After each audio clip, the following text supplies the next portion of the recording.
Two police cars stopped in front of Emily Carter's house just after sunrise, and the HOA president was standing beside them, pointing straight at the front door. But what happened in the next 10 minutes would shock the entire neighborhood and reveal a federal rule that changed everything. Emily Carter had lived in the quiet community of Brookstone Meadows for 6 years.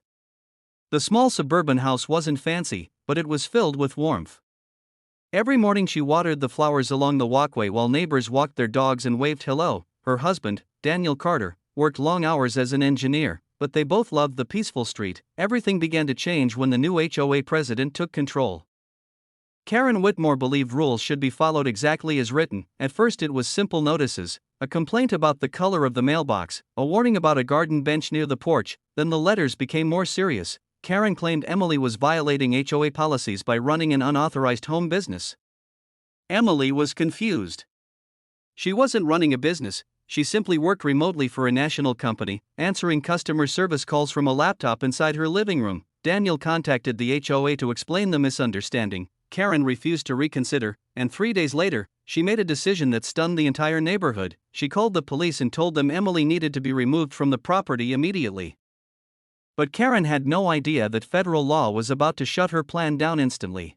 The police officers approached the front door calmly. Emily opened it with a confused expression, still holding her morning coffee. Behind them stood Karen Whitmore with a folder of documents in her hands. Karen spoke first. She explained that the HOA had issued multiple violations and that Emily was refusing to comply with neighborhood rules. According to Karen, the situation had reached the point where Emily should be removed from the property. The officers listened carefully. They asked Emily if she understood the complaint. Emily nodded politely. Then she explained something Karen clearly hadn't expected. Emily worked from home because she had been granted a federal accommodation through her employer.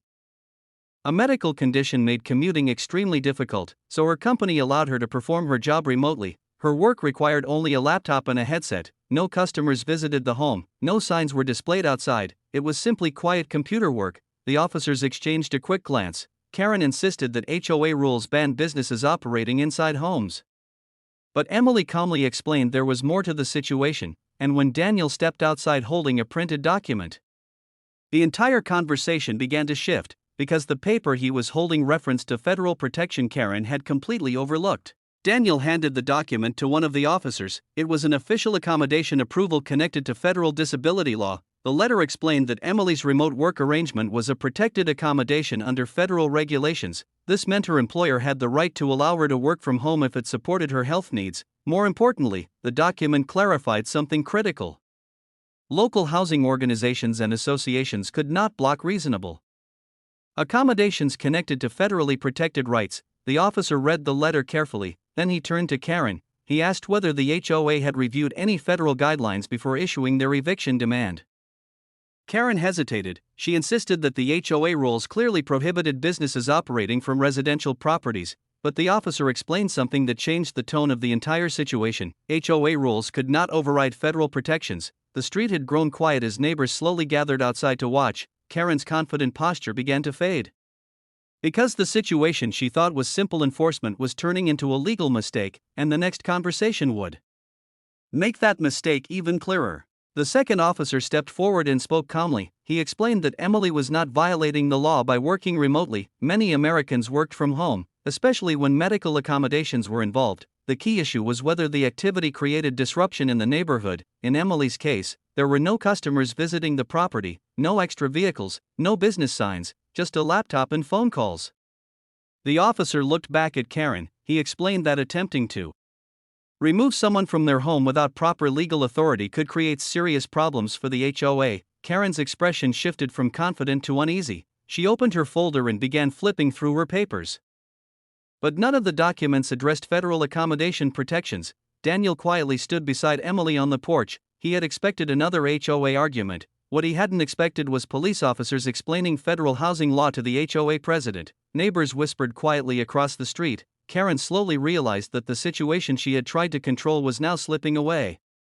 And the next moment would determine how the entire conflict ended. Karen tried one final argument. She claimed the HOA board had voted to enforce the rule and that she was simply following community guidelines. But the officers explained that HOA boards must still follow federal law. Community rules could not cancel federally protected accommodations. One officer handed the document back to Daniel, then he spoke directly to Karen.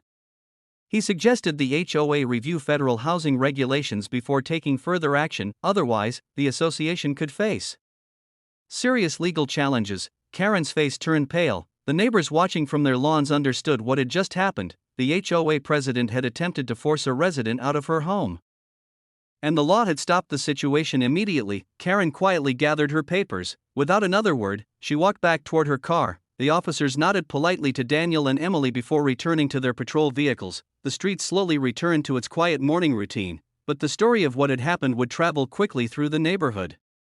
And the next HOA meeting would become one of the most important meetings the community had ever seen. A week later, the Brookstone Meadows clubhouse was packed. Residents filled every chair for the monthly HOA meeting. Everyone wanted to hear what the board would say about the incident. Karen Whitmore sat quietly at the front table, no longer speaking with the same confidence she once had. Daniel and Emily sat together near the back of the room. When the meeting began, another board member addressed the situation. He explained that the association had reviewed federal housing regulations. After the police visit, the board acknowledged that Emily's remote work was a protected accommodation. The enforcement action had been a mistake. The room remained silent as the statement continued. The HOA would update its policies to ensure similar situations would never happen again. Several neighbors nodded in agreement. Daniel glanced at Emily. For the first time in days, she looked relaxed. The conflict that had started with threats and police cars was ending in a much different way, and the final moment of the meeting would bring unexpected closure. At the end of the meeting, Karen Whitmore stood up slowly. Her voice was quieter than usual. She admitted that she had acted too quickly while enforcing the rules. She explained that she had not fully understood the federal protections connected to Emily's situation. The room remained calm. Several residents thanked Daniel and Emily for handling the situation respectfully.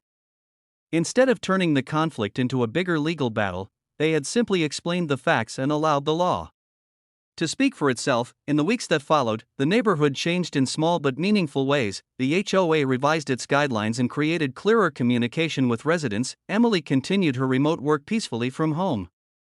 Every morning she returned to watering the flowers along the walkway. Neighbors passed by, smiling and waving just like before. What began as a tense conflict had ended with a lesson the entire community would remember. Sometimes the strongest solutions come not from arguments, but from understanding the rules that protect everyone. And that was the final twist in this unbelievable HOA story. If you love the drama, don't forget to like, subscribe, and drop a comment sharing your thoughts. It really helps this channel grow.